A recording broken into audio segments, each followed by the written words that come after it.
Olá, amigos de Carta Capital, sejam bem-vindos a mais um programa Fechamento. O meu nome é Rodrigo Martins, eu sou um dos editores da revista Carta Capital e hoje eu estou na companhia do repórter especial André Barrocal, direto de Brasília. Seja bem-vindo, André. Boa noite, Rodrigo. Boa noite, Mariana, nossa colega, e boa noite a todos que nos assistem nessa semana, um dia antes, graças ao feriado de amanhã na cidade de São Paulo.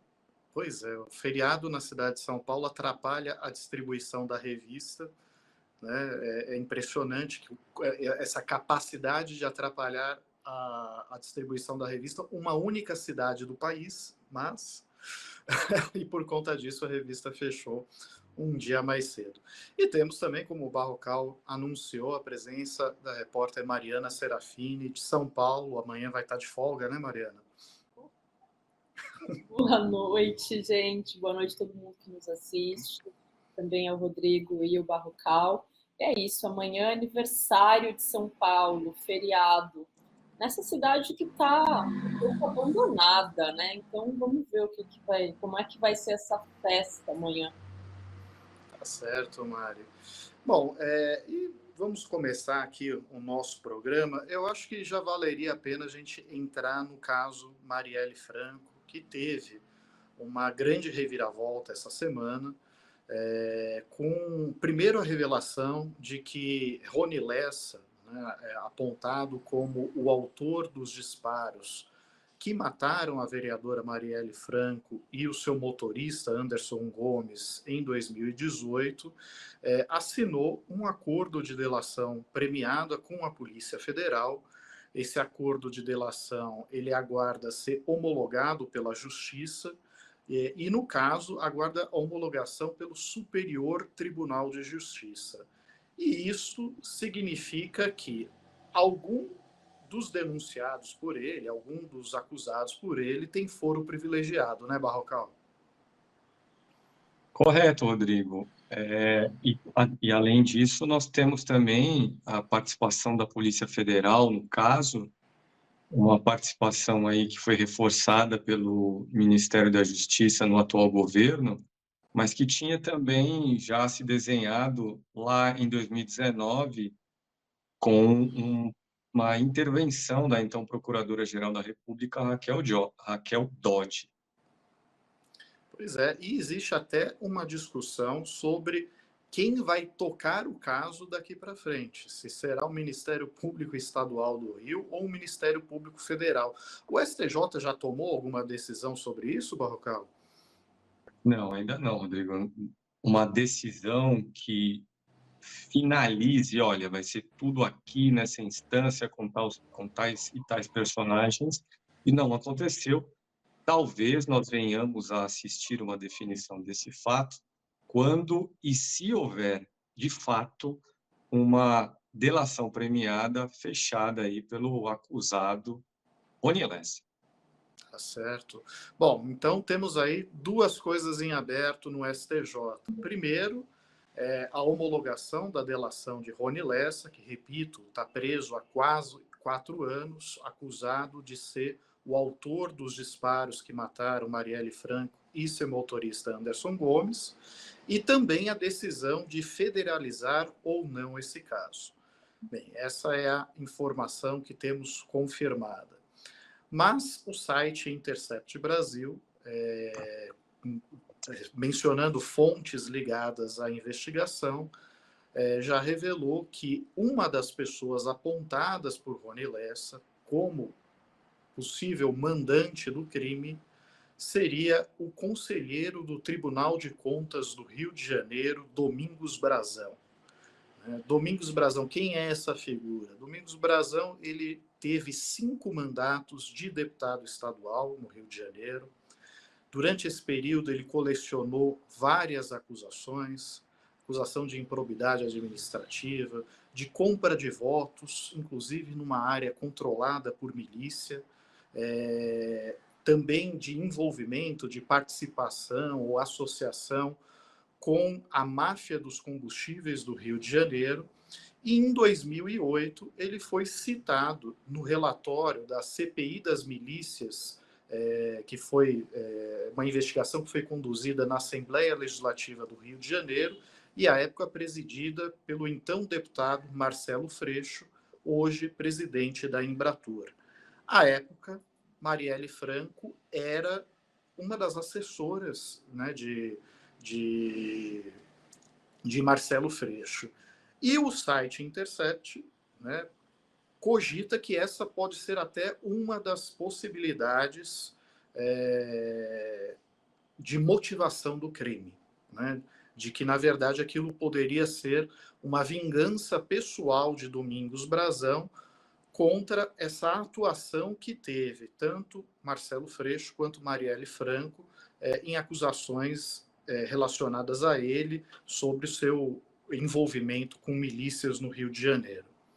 No entanto, o jornal O Globo, também mencionando fontes ligadas à investigação, já apresenta uma tese alternativa, né? A de que, na verdade, o crime estaria relacionado a uma disputa por terras na região de Jacarepaguá, um bairro da zona oeste do Rio de Janeiro.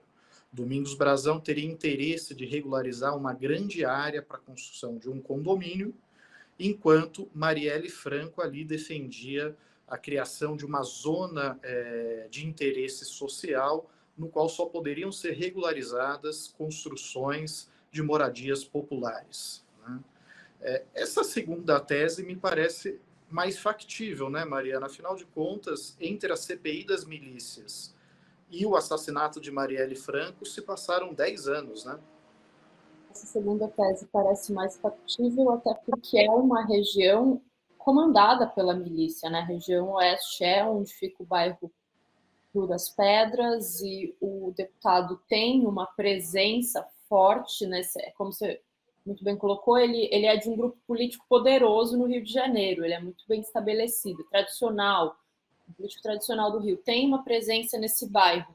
No momento que a Marielle Franco começa a despontar como uma liderança social e tenta, digamos, abocanhar um pedaço desse território com a disputa de moradia popular, ele pode ter se sentido incomodado, mas assim, até a pessoa se sentir incomodada e promover um assassinato dessa magnitude, comandar um crime desse, é um caminho, assim, parece um político, não dá para dizer pouco experiente, mas no mínimo esquentado, né? Você estava comentando aqui que ele tem, antes da gente começar o programa, que ele já tem um passado aí com armas, então pode ser, essa segunda tese parece mais interessante. Mas um negócio que eu acho curioso, Rodrigo, é que demorou muito tempo para essas investigações avançarem. Passou 6 anos do crime e agora, depois que a Polícia Federal começou a trabalhar no caso, a coisa parece que deu uma desenrolada meio rápido. Estava há muitos anos parado.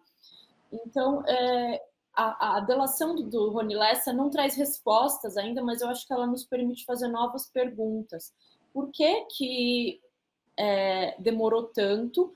E será que existiu, enquanto a investigação estava no âmbito do Rio de Janeiro, uma tentativa de obstruir essa investigação? E se existiu, quem tentou fazer isso? Por quê? Quais os interesses em que essa investigação demorasse tanto para avançar? Então, acho que a partir desse depoimento, que ainda não foi homologado, pode-se fazer essas novas perguntas, né? Sim, sim. E claro que quando surge uma delação premiada, esse tipo de investigação costuma avançar mais rápido. Na verdade, em meados do ano passado, salvo engano, em julho, Elcio Queiroz, que é o comparsa de Rony Lessa, né, ele que admitiu à justiça ter conduzido o carro usado na emboscada feita à vereadora, dirigiu o veículo, né, para que Rony Lessa efetuasse os disparos. Ele assinou essa delação em julho do ano passado, salvo engano, e isso pode ter aí servido como um estímulo para que o próprio Rony Lessa decidisse delatar e apontar quem seria o mandante do crime, né? Quem teria encomendado essa morte para ele. Rony Lessa, que é um ex-policial militar, mas que as investigações apontam que, na verdade, depois da aposentadoria, depois de entrar para a reserva ou da expulsão da polícia, não me recordo qual deles foi expulso, qual deles só estava aposentado, mas depois que saiu da Polícia Militar do Rio de Janeiro, ele é apontado como um assassino de aluguel, né? que prestou serviços a bicheiros, né? E também ao chamado escritório do crime, que seria aí um grupo que agencia assassinos de aluguel, agencia sicários no Rio de Janeiro. Então, é essa figura que assinou um acordo de delação premiada agora e que teria, de acordo com o Intercept, apontado Domingos Brazão, conselheiro do Tribunal de Contas do Rio de Janeiro, como o mandante do crime. Domingos Brazão, que sempre negou a autoria desse crime, qualquer envolvimento com o crime, e que agora diz que, na verdade, o Rony Lessa está tentando atrapalhar as investigações e distrair a polícia do caminho correto para encontrar os verdadeiros responsáveis pelo assassinato de Marielle. Mas aí, Barrocal, nós temos uma coisa muito curiosa, né? O Domingos Brazão está acusando o Rony Lessa de ter feito isso, mas ele próprio, Domingos Brazão, já foi acusado pela então procuradora Raquel Dodge de obstruir a justiça exatamente dessa forma, né?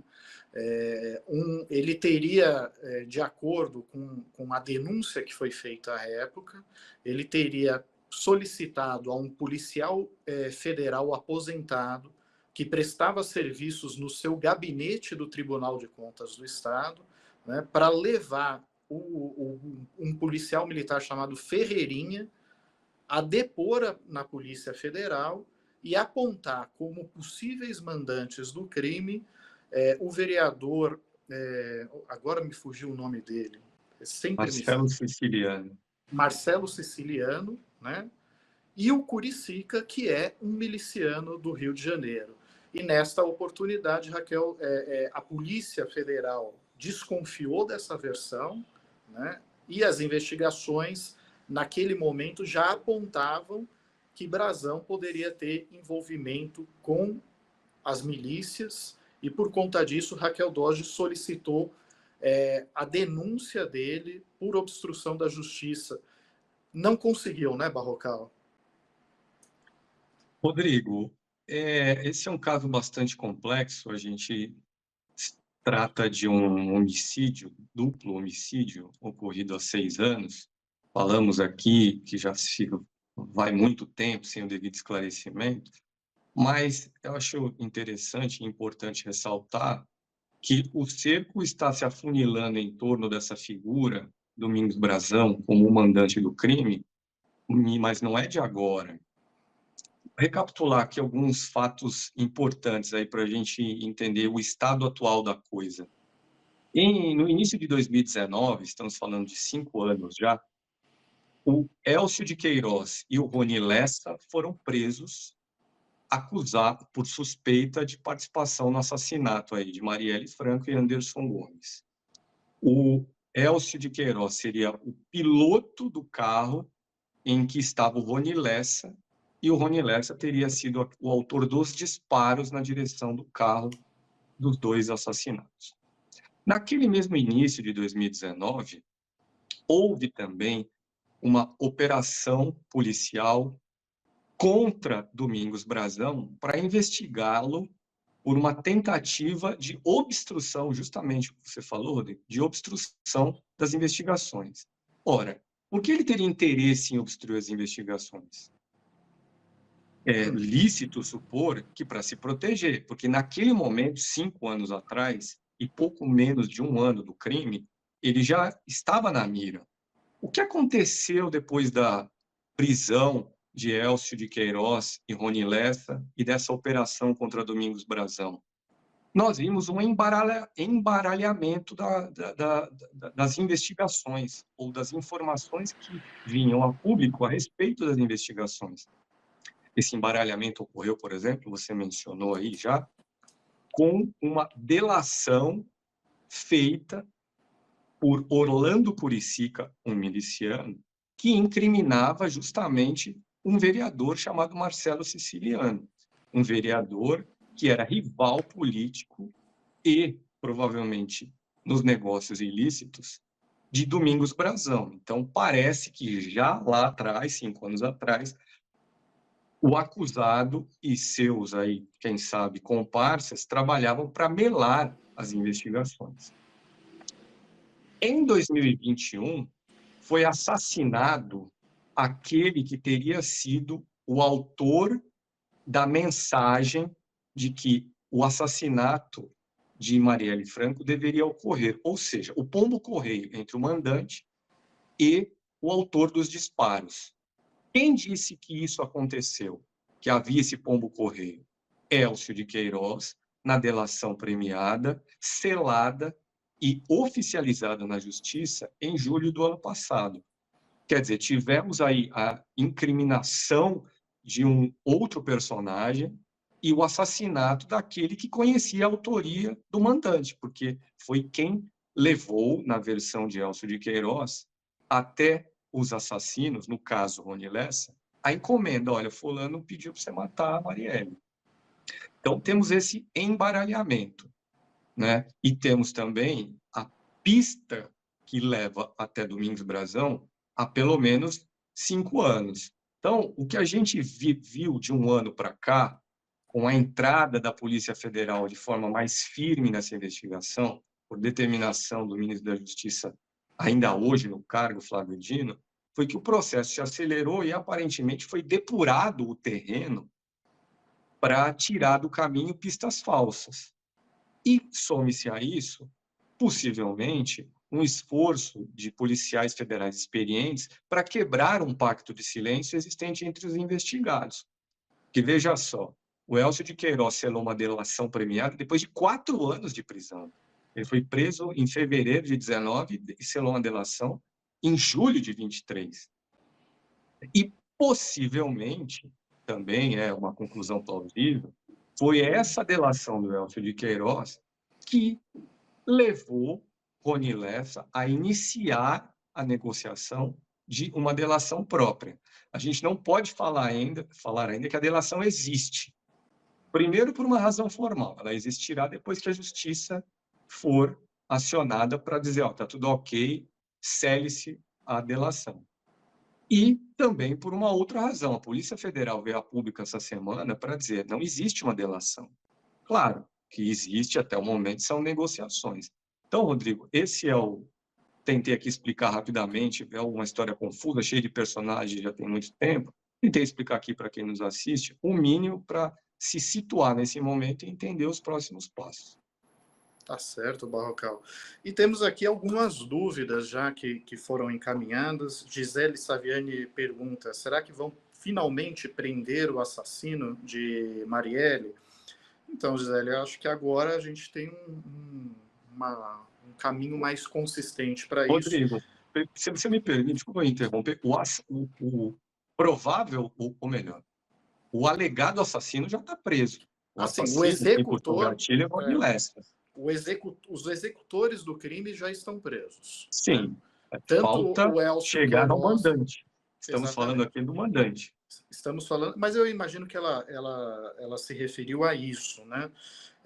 Mas há uma pista, acho que considera se de fato essa delação for homologada, né? E se de fato ele apontou ali para esse caminho, para Domingos Brazão, é possível sim que tenha um desfecho próximo, que é, na verdade, o que o diretor-geral da Polícia Federal declarou nesta semana, que ele acredita que o caso Marielle Franco possa ser esclarecido ainda no primeiro semestre deste ano.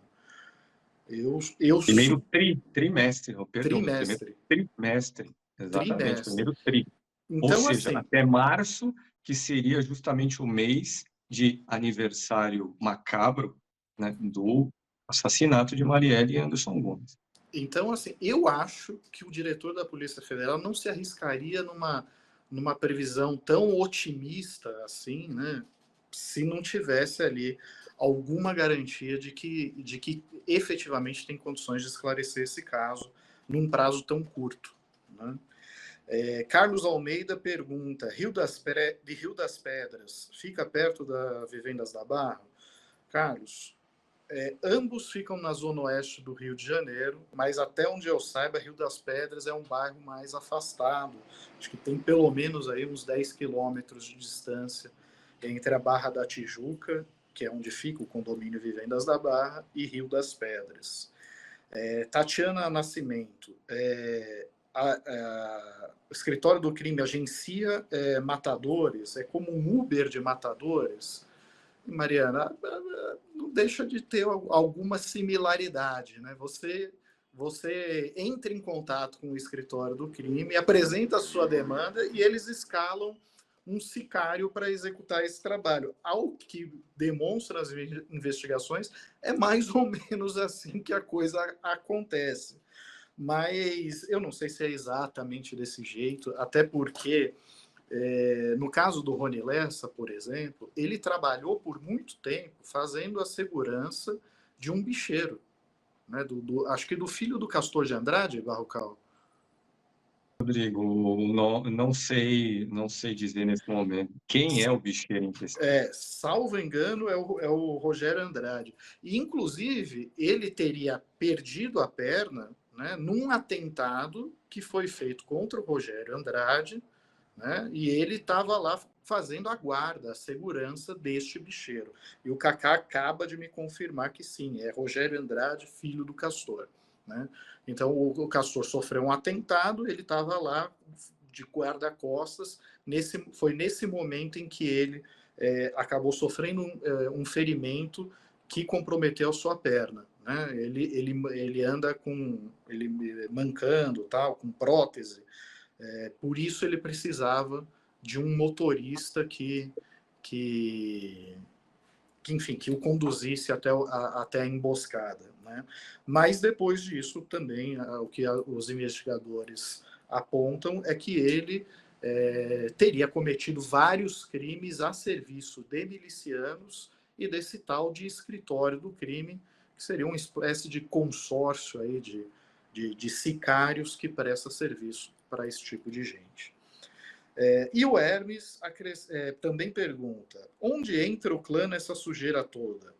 Imóveis é também gula do clã. Eu suponho que o Hermes está se referindo ao clã Bolsonaro, mas, Hermes, na verdade, eu acho que assim, o clã Bolsonaro usava mais os imóveis para justificar o crescimento da renda deles e coisa do gênero, né? Não há, de fato, algo concreto que ligue os bolsonaros a esse crime. O que há são algumas coincidências, né? Então, por exemplo, uma dessas coincidências é que Rony Lessa, né, o suposto autor dos disparos que mataram Marielle, é vizinho de Jair Bolsonaro no condomínio Vivendas da Barra.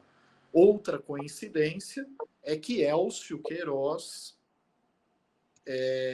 tem uma fotografia ao lado de Bolsonaro, mas muita gente tira foto ao lado de político, né?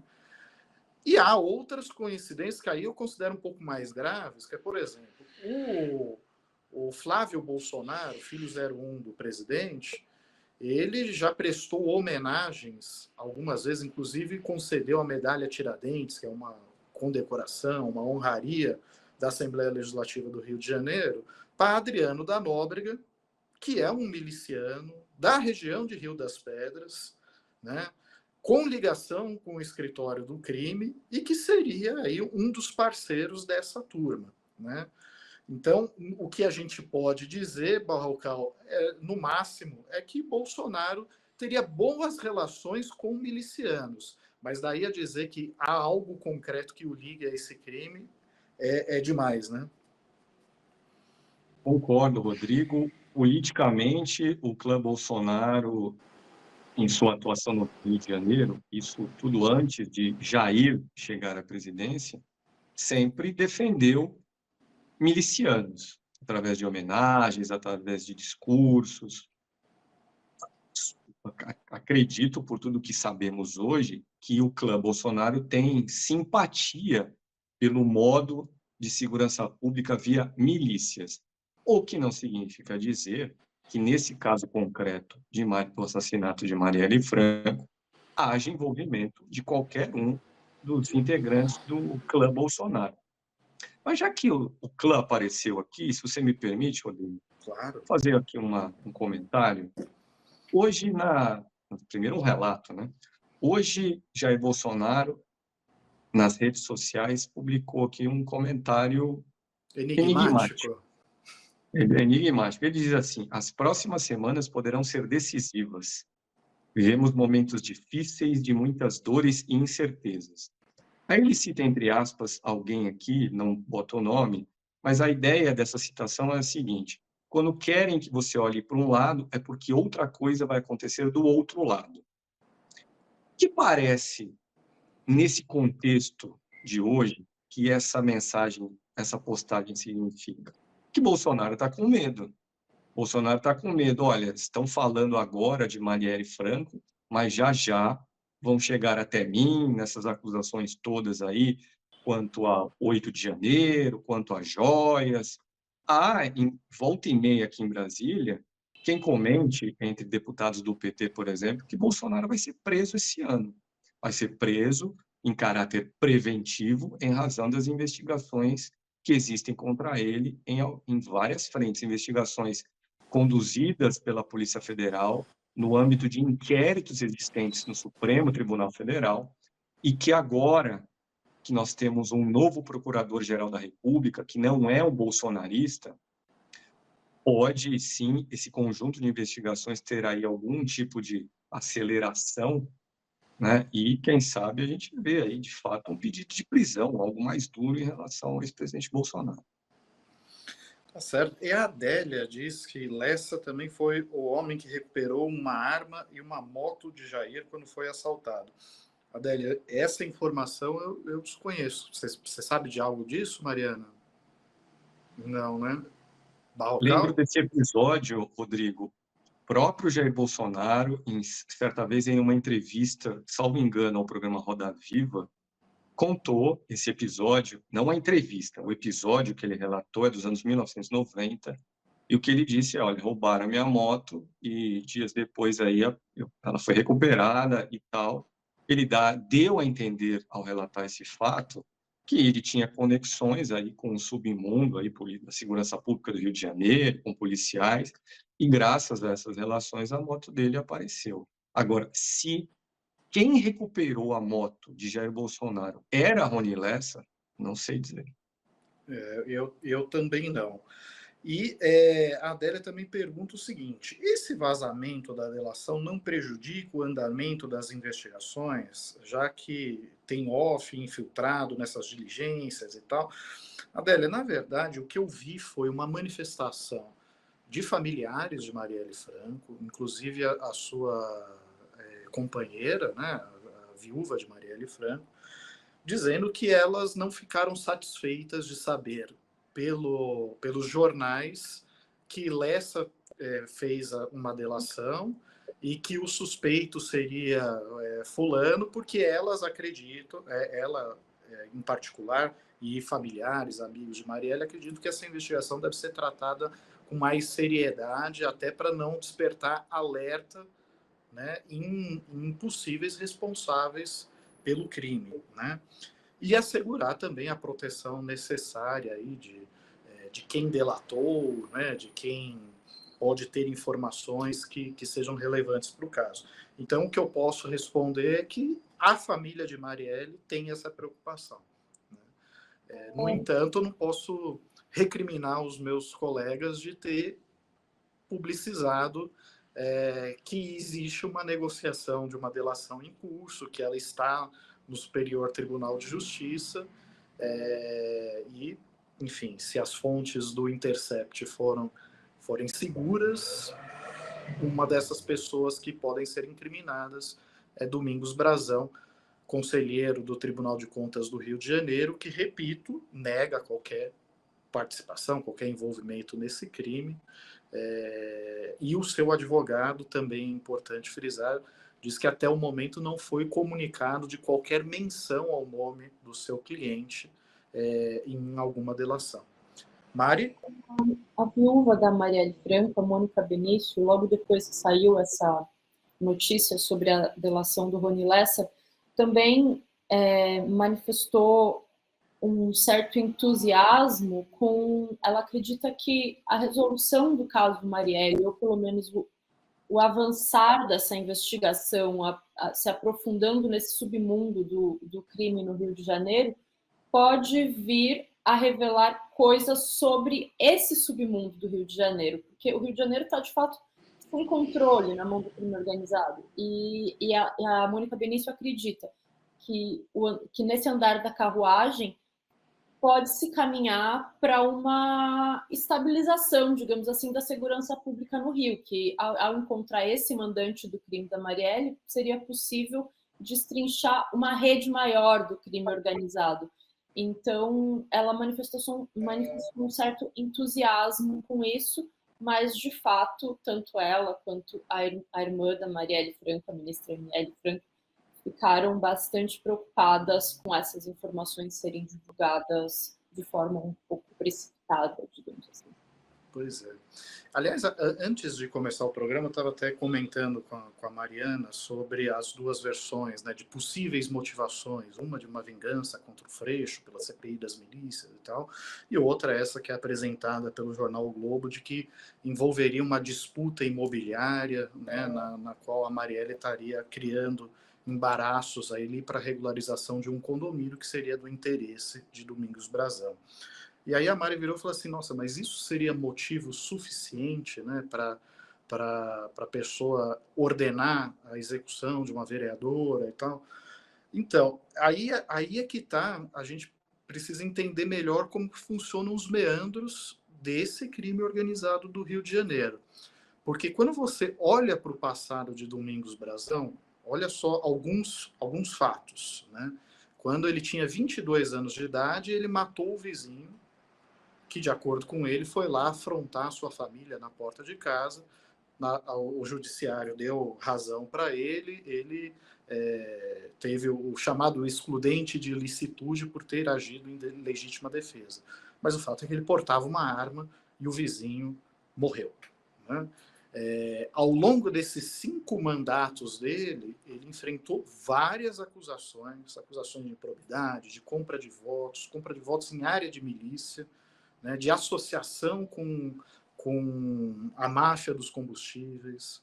É apontado no relatório da CPI das milícias como um dos raros políticos que poderiam circular em Rio das Pedras pedindo votos, né? Então, eventualmente, por uma pessoa desse submundo, talvez ele imaginasse que não haveria problema eliminar um obstáculo, né, e não imaginasse a repercussão que poderia ter a morte de Marielle Franco. Mas, enfim, não adianta a gente especular sem ter informação. E a informação nós só teremos quando houver a publicidade desse acordo de delação, caso ele venha a ser homologado pelo Superior Tribunal de Justiça. Mas vamos avançar. Rodrigo, só mais um, se Claro. me permite, só mais um comentário, na verdade, aqui uma informação, né, sobre esse caso, e tem relação justamente com as hipóteses para a motivação do crime. Temos 2 linhas aí, que você mencionou já, né, possível vingança contra Marcelo Freixo, em razão da CPI das milícias que ele comandou quando era deputado estadual no Rio, mas isso foi 10 anos antes do assassinato de Marielle Franco. Marielle, que era assessora dele na Assembleia do Rio, e ele, Marcelo Freixo, desde a CPI anda com escolta policial. Então, teoricamente, seria mais fácil matar Marielle do que ele, mas essa é uma hipótese um pouco, eu diria, diante dos fatos conhecidos até agora, um pouco menos provável. Tem essa disputa aí, ou melhor, o interesse fundiário ali numa área miliciana. E o que eu quero acrescentar é o seguinte, acho que a gente pode dizer hoje, diante do que já se sabe, que tem uma hipótese excluída, a de relação com a intervenção na segurança pública no estado do Rio de Janeiro, decretada pelo governo Michel Temer em fevereiro de 2018. Marielle foi assassinada um mês depois dessa intervenção ter começado, E na delação premiada de Elcio de Queiroz, homologada na Justiça no ano passado, ele conta que em 2017 já havia um plano para matar a Marielle, portanto, alguns meses antes da intervenção no Rio. E que esse assassinato não foi adiante, né? Ou melhor, esse plano de assassinar a Marielle não foi adiante em 2017, porque na hora H, um participante da trama ali teria fraquejado. É verdade. É verdade. E, inclusive, ele relata ter sido convidado para participar desse crime no Réveillon, na passagem do ano de 2017 para 2018, exatamente porque o Rony Lessa teria chamado outra pessoa, salvo engano, Maxwell, conhecido como Suel, né, para esse crime, mas na hora H ele fraquejou, alegou que teve um problema no carro, não executou, e a partir de então houve o convite de Rony Lessa para Elcio Queiroz se associar a ele nesse crime e conduzir o veículo usado na emboscada. Bom, eu vou avançar aqui um pouquinho na nossa pauta, porque tem vários temas aí que acho que valeria a pena a gente mencionar, ainda que rapidamente, né? Mas hoje a Argentina está sendo sacudida por ruidosos protestos, uma greve geral convocada por várias centrais sindicais em protesto contra as reformas ultraliberais de Javier Milei. Milei apresentou um pacotaço, um decreto com mais de 500 artigos, né, que propõe modificações no sistema de previdência, né, na forma como são corrigidas as aposentadorias, que propõe a privatização de 41 empresas estatais. Acho que só a petrolífera YPF, né, eu não sei como que os argentinos pronunciam a sigla, mas acho que só a petrolífera acabou excluída do plano, né, mediante ali um acordo, uma negociação com o Congresso, mas todas as outras grandes empresas estatais serão privatizadas, inclusive aerolíneas argentinas, se o Milei conseguir levar a cabo o seu projeto, né?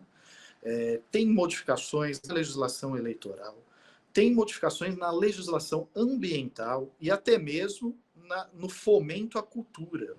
E ele misturou todos esses temas num único decreto, com mais de 500 artigos.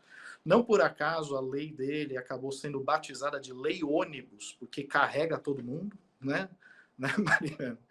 E para protestar contra esse pacotaço que os trabalhadores estão nas ruas. Mari, você que costuma acompanhar de perto a política latino-americana, além de já ter morado na Tríplice Fronteira, tem alguma novidade aí para nos contar da mobilização na Argentina? A mobilização parece que está um sucesso, digamos assim. As imagens que chegam da Argentina são muito parecidas às imagens de quando eles ganharam a última Copa do Mundo. As ruas estão lotadas, no entorno do Congresso Nacional não tem como chegar e sair, a praça está absolutamente fechada. No entorno da Casa Rosada também, são praças relativamente perto uma da outra. A greve foi convocada já no fim do ano passado, quando o Milei começa a anunciar que, de fato, ele ia promover as medidas que ele tinha anunciado na campanha. Foi convocada pela Confederação Geral do Trabalho, a CGT, que é uma das centrais sindicais que tem na Argentina, seria o equivalente à nossa CUT no Brasil, mas trabalhadores de muitas outras áreas de sindicatos não necessariamente associados à CGT aderiram à greve. Então, o paro, como eles chamam, estava previsto para o meio-dia de hoje, mas já começou muito mais cedo. Logo de manhã, o Aeroporto Internacional de Buenos Aires cancelou os voos, centenas de voos foram cancelados hoje, os bancos não funcionaram, as rodovias foram obstruídas e o comércio local também foi afetado em grande parte. Então, o que a gente está vendo é uma mobilização convocada pelos sindicatos, mas que foi aderida por outras instâncias dos trabalhadores na Argentina. Assim, não é à toa, Rodrigo, porque o projeto ônibus do Milei, que abarca todas as áreas do governo para serem privatizadas, já provocou um impacto na economia muito grande. Hoje, a Argentina é o país com a maior inflação do mundo. Ultrapassou o Líbano, que era o país com a maior inflação do mundo até ano passado. Hoje, a inflação dele soma 211%. Então, imagina esse aumento de preço revertido nas coisas pedestres, do que a gente precisa comprar no dia a dia. Os argentinos estão vivendo realmente uma crise muito profunda.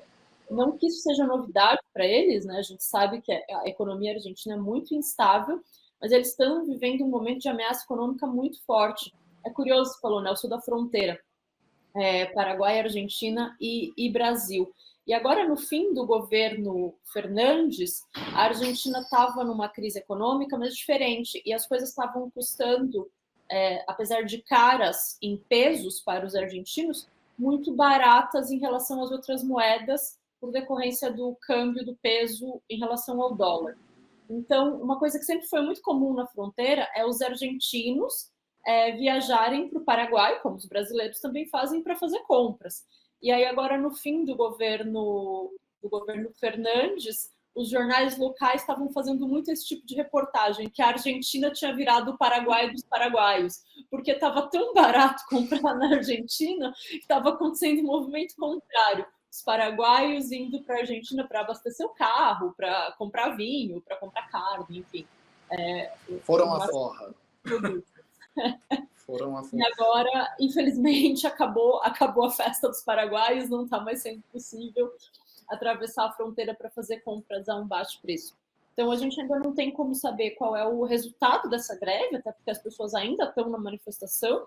Inclusive, a gente tem o nosso repórter lá em Buenos Aires, o André Lucena, que está cobrindo a manifestação hoje. Parece que ele vai ter um programa amanhã trazendo o que aconteceu. E eu imagino que também com o balanço desse dia, o que os analistas políticos da Argentina estão pensando sobre qual o impacto. Mas aqui no Brasil, alguns jornais já chamam de o maior desafio que o Milei enfrenta nesse seu governo, que a greve foi, de fato, muito expressiva. Tá certo.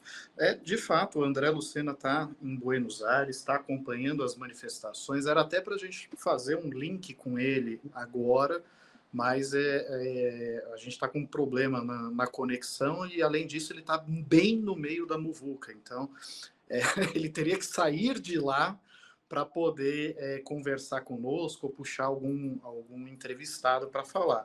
No entanto, ele está preparando uma reportagem que deve ir ao ar amanhã, por volta do horário do almoço, de acordo com o relato do Kaká, que é o nosso editor de vídeo, está aqui sempre entre nós, falando aos nossos ouvidos, embora vocês não o vejam, nem o escute. Agora, eu até fiquei na dúvida, porque eu escutei som de cristais quebrando, Barrocal. Eu não sei se você escutou isso. Eu fiquei na dúvida se houve algum acidente doméstico com você, com a Mariana, ou se, na verdade, o Kaká, além de tudo, está fazendo sonoplastia. Né? Tipo, tá tendo quebra-quebra na Argentina, aí pega e joga um copo no chão, sabe? O que você acha, Barrocão?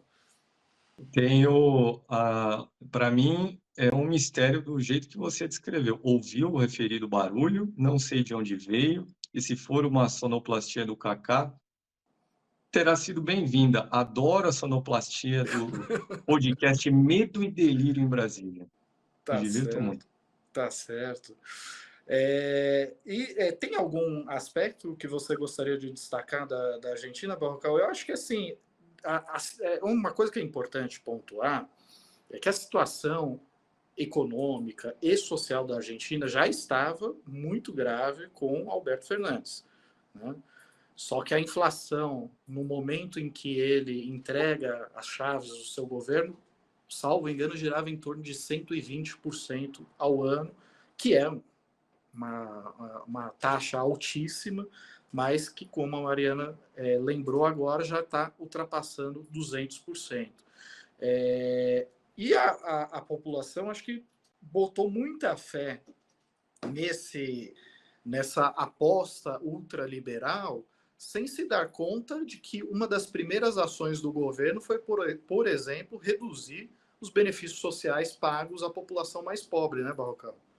Então, o preço dos alimentos, das coisas, está subindo e as pessoas estão com menos dinheiro no bolso, não? Rodrigo, não é sempre um pouco complexo a gente falar à distância sobre a realidade de uma outra sociedade, uma outra população. A gente pode até fazer o esforço, mas a gente não é um argentino para entender o que era a vida até outubro, novembro, dezembro, quando teve a eleição deles, e após de Milei, o que é a vida na Argentina hoje. A gente pode arriscar algumas reflexões aqui. Uma delas, a vida estava ruim no governo Alberto Fernandes, está aí o dado da inflação, acho que era mais perto dos 130% ao ano, mas o que dá na mesma, é uma inflação grande. Estava ruim com Alberto Fernandes e hoje está pior.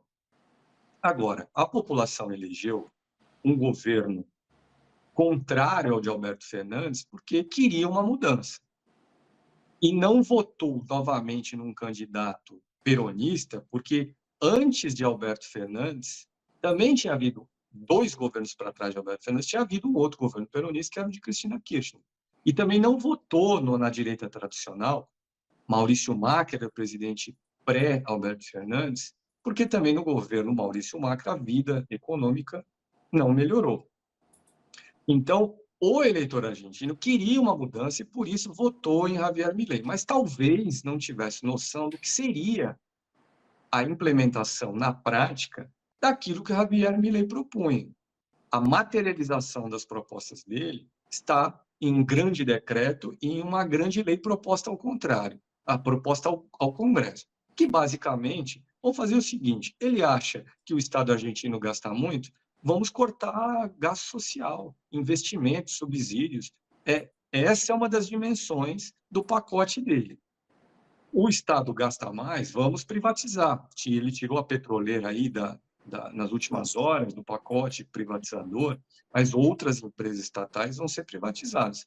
Agora, quem foi às ruas, é de se supor, já foi contra esse pacote de Javier Milei na eleição. São eleitores peronistas que buscam agora influenciar os rumos do debate no Congresso. Porque no caso da lei proposta por Milei, o Congresso vai ter que se pronunciar, votar e aprovar ou não a lei. Já houve uma primeira vitória dos manifestantes, porque o debate em torno dessa lei era para começar amanhã e vai começar só na próxima terça-feira. Também houve uma vitória dos manifestantes na medida em que, nas últimas horas, o governo foi obrigado a fazer uns recursos na sua própria proposta. Um desses recursos, vou repetir aqui, foi a exclusão, você também mencionou, da estatal de petróleo da lista de privatização.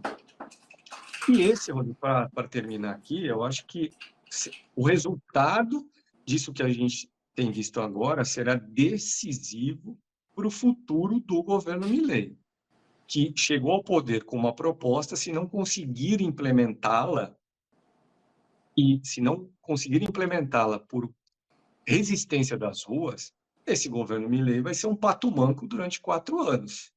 Por outro lado, se o governo Milei conseguir dobrar o Congresso, porque no caso da Câmara dos Deputados, por exemplo, a bancada peronista é maior do que a bancada governista. Se ele conseguir implementar esse pacote, aprovar essa lei aí, a tal da lei de ônibus, o governo Milei pode vir a ter sucesso, o que não significa que a Argentina e seu povo terão sucesso. Então, Rodrigo, nesse momento, para resumir aqui, tem uma grande batalha que vai decidir o futuro do governo Milei e, ao mesmo tempo, o que, na verdade, é o mais importante, é o futuro da população, da sociedade da Argentina. Tá certo. E a Annelise tem até aqui uma proposta curiosa. Ela disse que o projeto ônibus dela é botar toda essa cambada mundial num ônibus e mandar para o amigo Orbán. E eu pergunto para você, Annelise, e por que não Zelensky? Parece que tem um estacionamento grande próximo da fronteira com a Rússia, sabe? Podia ir para lá, né? Mas, enfim, bom, brincadeiras à parte, a gente está se encaminhando aqui para o término do programa. Tem só um assunto que eu gostaria de mencionar rapidamente, é que as milícias digitais bolsonaristas estão há semanas, né, fazendo uma campanha odiosa contra o padre Júlio Lancelotti, e difundindo um vídeo, né, que dizem que é ele, numa situação enfim, de assédio a um menor de idade, né, que teria gravado aquela coisa toda. E isso já estava circulando há um bom tempo nas redes bolsonaristas. No entanto, o site bolsonarista, que se intitula Revista Oeste, não só deu crédito a esse tipo de ataque rasteiro, como contratou ali uma dupla de peritos que, de acordo com a Revista Oeste, teria referendado, validado, atestado a veracidade desse vídeo e dizendo que sim, era Padre Júlio que estava lá nessa circunstância com um menor de idade. Então, eu acho que vale a pena aqui a gente restabelecer alguns fatos. Primeiro, que é a Revista Oeste. A Revista Oeste é um site bolsonarista, né? É um reduto de comentaristas desempregados da Jovem Pan. A Jovem Pan, quando perdeu um batalhão de anunciantes por conta das fake news que divulgavam, e quando foi alvo de um inquérito, uma investigação do Ministério Público Federal, que ameaçou, inclusive, cassar a concessão das emissoras de rádio e TV da Jovem Pan, expulsou toda uma cambada de figuras que ficava propagando essas fake news lá. Boa parte delas depois acabaram sendo absorvidas pela redação da Revista Oeste. A Revista Oeste também coleciona conteúdos que foram classificados como fake news por agências de verificação. E também teve momentos em que acabou sofrendo um gancho, uma punição do YouTube, desmonetização, por propagar conteúdo nocivo de acordo com a plataforma. Então, essa é a credibilidade do veículo que passou essa informação. Agora vamos falar sobre os peritos, né? Na verdade, é pai e filha. O primeiro nome do perito me fugiu. Reginaldo Tirotti, né, é o pai, e a filha é Jaqueline Tirotti. Eles pegaram, escreveram o laudo, tal, não sei o que, tá. Muito bem. Primeiro, eles se apresentam como especialistas em uma área, né, da justiça forense, que é de análise de documentos escritos, grafotécnica, né? Portanto, não seriam, talvez, os profissionais mais adequados para avaliar aquele material. Segundo, o senhor Reginaldo Tirotti é um devotado apoiador de Jair Bolsonaro e, inclusive, participou de manifestações golpistas na porta de quartel no ano passado, ou início desse ano. Divulgou isso com muito orgulho nas redes sociais. Mas ele, na verdade, ele é um fã de Bolsonaro de longa data. Em 2015, ele chegou a receber uma homenagem de Jair Bolsonaro numa época em que Bolsonaro não era presidente da República. Era só mais um deputado do baixo clero querendo aparecer. E eu vou pedir até para o Cacá mostrar essa singela homenagem do Bolsonaro para esse perito contratado pela Revista Oeste. Cacá, por favor. Reginaldo Tirotti, é o Jair Bolsonaro. Sei que você me acompanha, tem ideia semelhante à minha. Eu fico muito grato, muito envaidecido. Vai aqui um abraço hétero para você. Felicidades, estamos juntos, ok? Até mais. Temos aí, né? Esse confiável perito é um bolsonarista de marca maior e a ponto de receber um abraço hétero de Jair Bolsonaro em 2015, quando Bolsonaro era só um deputado do baixo clero, né? Isso invalida a análise dele? Não. É possível que o laudo técnico dele tenha alguma validade. Isso é uma discussão para ser feita com especialistas. O fato é que um outro perito, né, que é professor de engenharia computacional da Universidade federal do ABC, que tem doutorado em física computacional pela USP, que é revisor de uma publicação científica internacional de justiça forense, ele já havia feito uma análise do vídeo e concluído que aquele vídeo era falso, né, que havia sido manipulado com tecnologia de deepfake. E a análise desse perito chegou a ser revelada em primeira mão pela revista Fórum e pelo jornal O Estado de São Paulo há pouquíssimo tempo. Mas não é tudo. Esse vídeo não é novo. Esse vídeo surgiu em 2020, durante a campanha à Prefeitura de São Paulo, de Arthur Duval, uma cria do MBL, também conhecido como Mamãe Falei, que disse ter recebido esse vídeo de um apoiador em 2020, contratou um perito seu e encaminhou aquele material para o Ministério Público Federal, que instaurou uma investigação e depois arquivou o caso por falta de materialidade. Então, o vídeo ele já foi analisado pela polícia, já foi analisado pelo Ministério Público. O caso já foi arquivado. É velho, é antigo, é de 2020 e eles estão tentando reavivar essa história. Lembrando que Arthur Duval é aquele deputado estadual que acabou sendo caçado pelos seus pares por ser flagrado num áudio dizendo que as refugiadas ucranianas eram fáceis porque eram pobres. Ele que foi lá para a fronteira da Ucrânia prestar os seus préstimos aos refugiados ucranianos quando eclodiu a guerra por lá. E, na época, ele já movia uma campanha contra Padre Júlio, né? Chamava ele de cafetão da miséria. Né? Uma reportagem da revista Piauí revelou 2 militantes do MBL que a reportagem relataram que aquilo foi uma fraude produzida por um assessor de Arthur Duval, né? Que estaria interessado, na verdade, em atrair os holofotes para conquistar votos nas eleições daquele ano. E a mesmíssima estratégia usada por um outro vereador, Rubinho Nunes, que solicitou uma CPI para investigar as ONGs do centro de São Paulo, mas a despeito desse alegado objetivo, ele só fala do padre Júlio Lancelotti, que ele vai desmascarar o padre Júlio Lancelotti, usa os mesmos termos, que o padre Júlio Lancelotti é um cafetão da miséria, e depois que houve uma intensa reação da sociedade civil, é que começou a circular esse vídeo de 2020 do padre Júlio. O próprio Rubinho Nunes levou aquele vídeo novamente para o presidente da Câmara. O presidente da Câmara pegou aquele vídeo, Câmara Municipal de São Paulo, pegou aquele vídeo, levou para a Arquidiocese de São Paulo, levou para o Ministério Público, levou para o Vaticano. A Arquidiocese de São Paulo avaliou o vídeo e arquivou o caso. Motivo? Ela já havia avaliado aquele vídeo em 2020, junto com os laudos que foram produzidos pela polícia e pelo Ministério Público e que haviam arquivado o caso.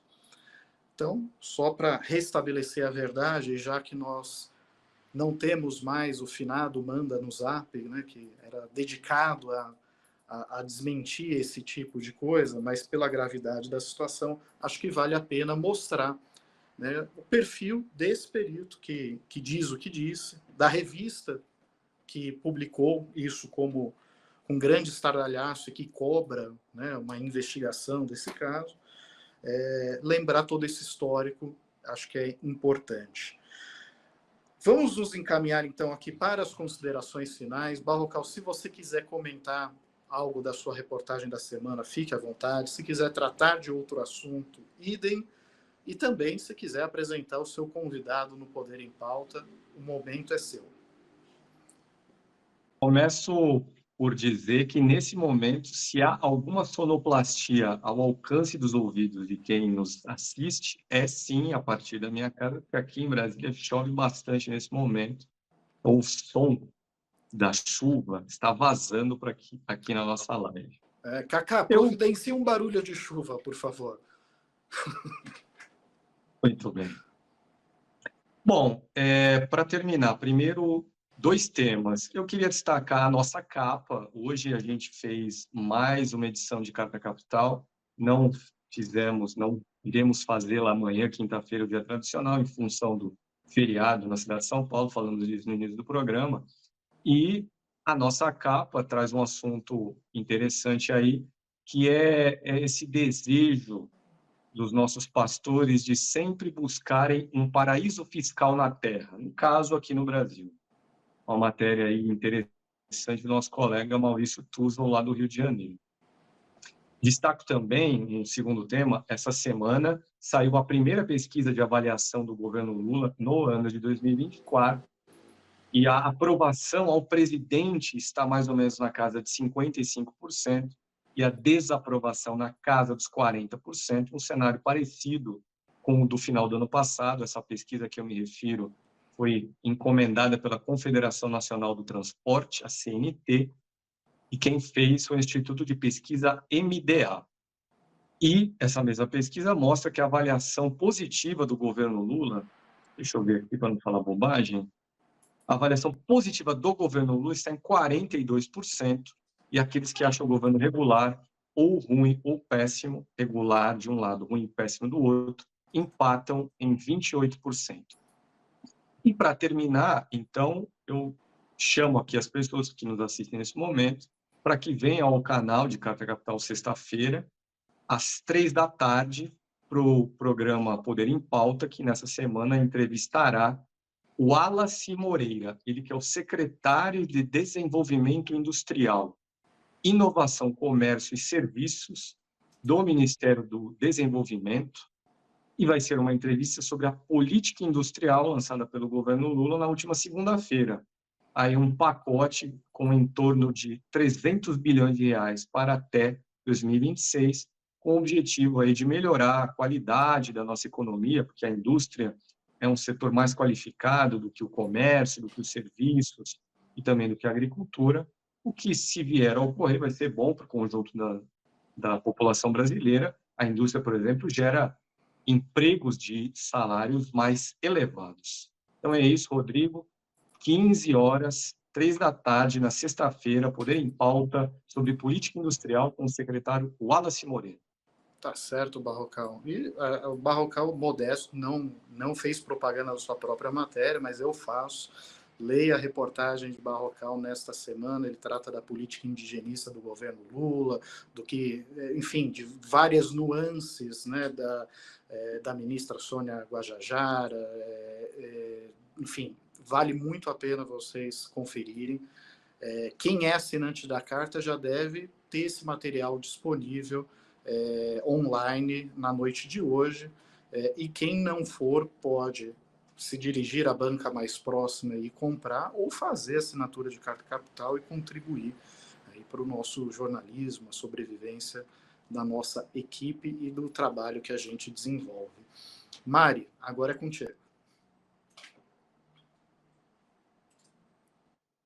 Opa, Mari. O resquício da pandemia, né? A frase mais falada nos 2 anos de pandemia. O microfone está desligado. Pois é. Não, eu pensei até que o Kaká ia jogar um fundo musical, assim, da chuva, sabe? A chuva em Brasília, aí você vai subindo, sobe som, sabe? Uma coisa bonita, assim. Mas o Kaká, ele desistiu de fazer sonoplastia. Foi só uma amostra grátis e parou. Eu vou falar da minha reportagem, mas também quero tratar um tema que a gente não tratou.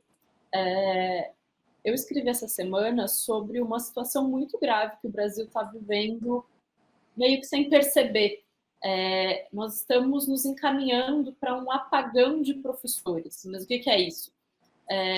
No último ano, o último censo educacional que foi divulgado pelo INEP, que é um instituto ligado ao MEC, mostra que a desistência de estudantes nos cursos de licenciatura, que são os nossos futuros professores, chegou a 58%. É o maior índice de desistência da década.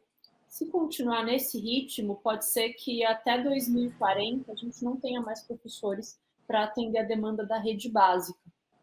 E aí eu fui atrás de alguns especialistas, conversei com alguns professores para tentar entender o que é que está fazendo com que as pessoas desistam no meio do caminho. E Que o professor não é valorizado no Brasil, ganha mal, que as condições de trabalho não são lá as melhores, não é novidade, a gente já sabe. Agora, o que eles me contam é que durante a pandemia parece que a coisa piorou muito e não se resolveu nesses últimos 2 anos. Então, o cenário que se apresenta para os profissionais do magistério é desolador, o que tem feito com que as pessoas não tenham mais interesse por essa profissão. Por mais que as pessoas, de certa forma, tenham um anseio de ser professores, de ter uma profissão que é tão importante para a nossa formação, fundamental, afinal, as pessoas não se veem capazes de aguentar as jornadas de trabalho extenuantes durante 30 anos. Um dos professores com quem eu conversei, ele falou, olha, o professor entra na sala de aula às 7h30 da manhã, sai às 5h30 da tarde, às vezes tem que dar aula à noite para complementar a renda, ele está trabalhando 15 horas por dia, é a mesma coisa que um Uber, que trabalha 15 horas por dia. O Uber, pelo menos, para a hora que ele quiser. O professor não pode sair andando da sala de aula e ir embora. Então, a falta de um plano de carreira, a falta de estabilidade na carreira e a falta de benefícios mesmo, de possibilidade de vislumbrar um futuro sendo professor, é um dos indícios que tem feito os professores se abandonarem esse barco no meio do caminho, mas muitos mais fatores estão levando a essa desistência. Então, eu fiz uma reportagem bem bacana sobre isso, trago os dados todos certinho, trago os motivos que fazem, eventualmente, os professores não desistirem, quais os casos têm menos desistência, mas é uma situação bem preocupante e vale a pena dar uma olhadinha nessa reportagem que está nessa edição de Capital. Ou seja, o que o Chico Anísio já nos dizia há tempos atrás, o salário O, é só o começo, é só um dos fatores, né, que levam aí ao desprestígio da carreira docente.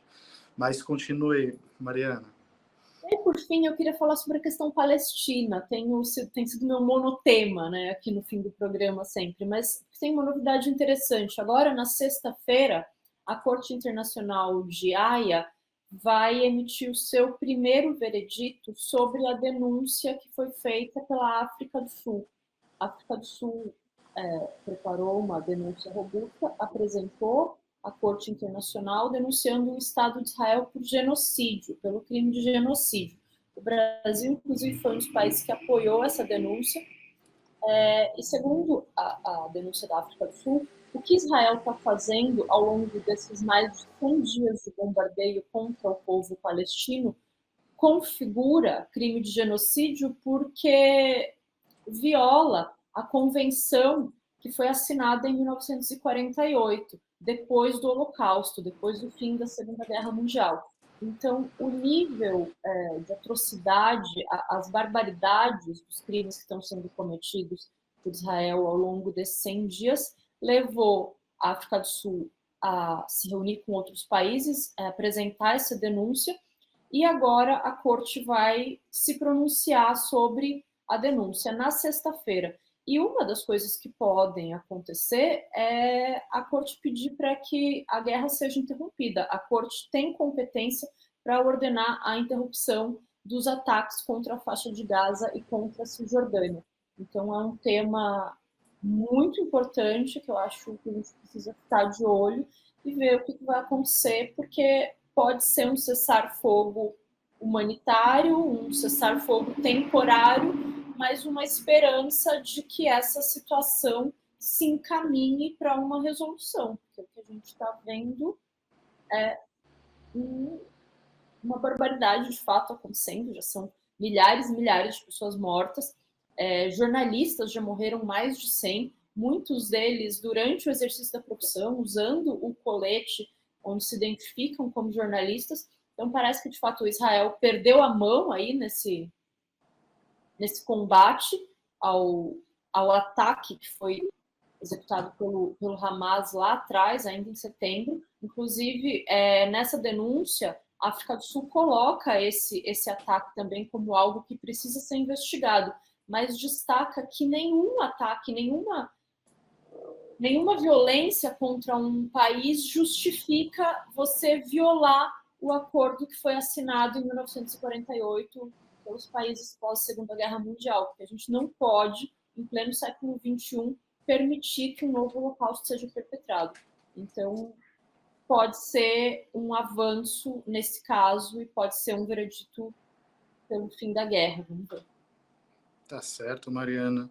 Aliás, assim, às vezes o jornalista sempre destaca assim, morreram 100 jornalistas, morreram 100 jornalistas, tal, não sei, parece uma... Mas, assim, o que me causa mais choque em relação ao que está acontecendo em Gaza é que as mortes já passam de 20 ou 25 mil e 7 em cada 10 vítimas são mulheres, crianças e idosos. Quanto a isso, não há dúvida de que não são combatentes, né? Não há dúvida de que eles não são combatentes do Hamas, né? E esse percentual altíssimo, né, de mulheres, crianças e idosos, 70% das vítimas, mostra que algo precisa ser feito para deter esses ataques, e o Estado de Israel precisa reavaliar efetivamente o que está promovendo neste território palestino. Bom, eu gostaria de agradecer muito os meus colegas de bancada, o Barrocal, a Mariana, o Kaká, que nunca aparece, mas eventualmente bota aqui uma sonoplastia para a gente, né, para a gente nos entreter. Gostaria de agradecer muito todos vocês que nos acompanharam, que mandaram comentários aqui para a gente, Gisele, Annelise, Francisco, Adélia, Carlos, Tatiana, enfim, todos vocês que estão nos acompanhando. Muito obrigado e até a próxima, pessoal.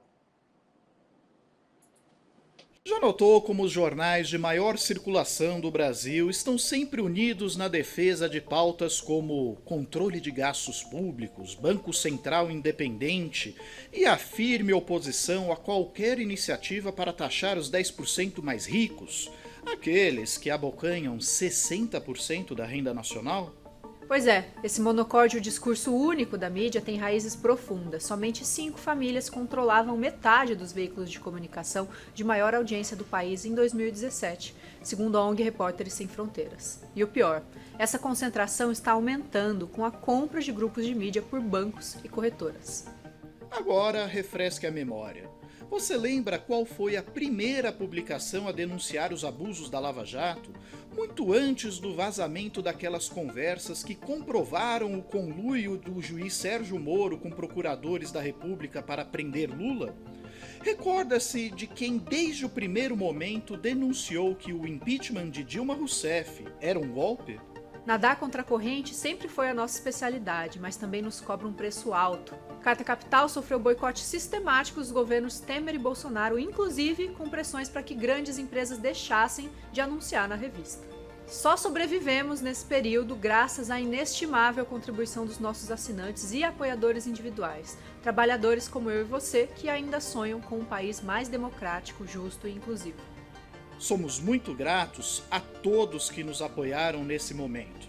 Mas o perigo não passou.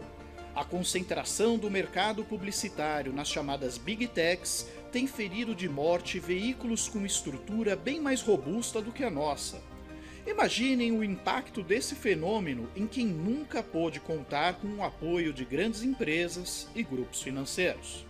E é por isso que renovamos o pedido de apoio. Só conseguimos manter o jornalismo corajoso, honesto e transparente de Carta Capital com as contribuições de nossa comunidade.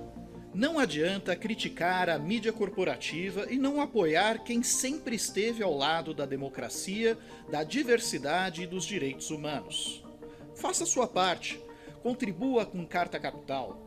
Faça uma assinatura para receber a revista em sua casa ou faça uma assinatura digital. Se você não pode assumir um compromisso mensal agora, doe qualquer valor em nosso site ou no Superchat durante as nossas transmissões ao vivo pelo YouTube. Valorizamos igualmente todas as formas de contribuição, não importa a quantia que você possa despender, porque temos clareza de que juntos somos mais fortes e podemos vencer o discurso único da mídia.